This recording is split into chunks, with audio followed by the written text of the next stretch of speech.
ভারতের সাথে বাংলাদেশের একটি মাত্র চুক্তি হয়েছে, সেটা হচ্ছে নাকে খত দিয়ে গোলামির চুক্তি হয়েছে।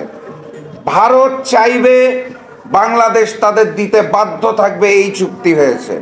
যেই দেশের প্রধানমন্ত্রী আসলে ভারতের মুখ্যমন্ত্রী, আরেক দেশে যাওয়ার জন্য ভারতের প্রধানমন্ত্রীর অনুমতি নিয়ে যেতে হয়, সেই দেশে কোনো স্বাধীনতা নেই, কোনো সার্বভৌমত্ব নেই, সেই দেশ আজকে বিপন্ন।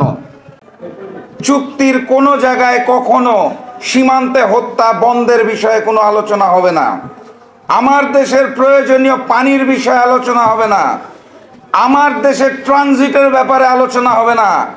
শুধুমাত্র ভারতের চাওয়া পাওয়া মেটানোর জন্য যেই গোলামির চুক্তি প্রয়োজন, সেই একটি গোলামির চুক্তি করা হয়েছে। এর বাদে আমি কোনো চুক্তি দেখতে পাই না।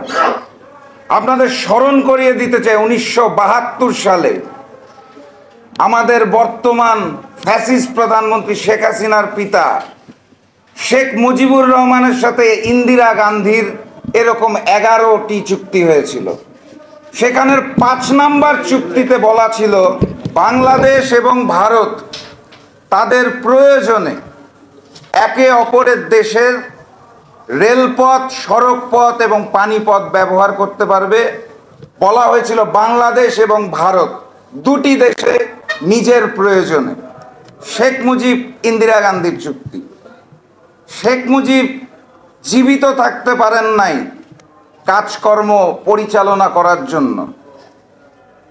তার কন্যা শেখ হাসিনা ওয়াজেদ, আমাদের ফ্যাসিস্ট প্রধানমন্ত্রী, এসে তার মরহুম পিতা যেই চুক্তি করেছিল তার এক অংশ বাদ দিয়ে দিয়েছে। আমাদের রেলপথ দরকার নাই, সড়ক পথ দরকার নাই, নদীপথ দরকার নাই। বাংলাদেশ ভারতের যেগুলা ব্যবহার করতে পারবে সেগুলার প্রয়োজন নাই।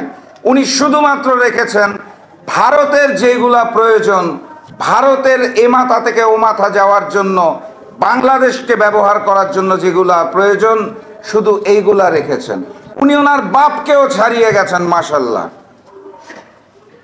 আমি শুধু বলতে চাই, যেই দেশের প্রধানমন্ত্রী আসলে ভারতের মুখ্যমন্ত্রী, আরেক দেশে যাওয়ার জন্য ভারতের প্রধানমন্ত্রীর অনুমতি নিয়ে যেতে হয়, সেই দেশে কোনো স্বাধীনতা নেই, কোনো সার্বভৌমত্ব নেই, সেই দেশ আজকে বিপন্ন।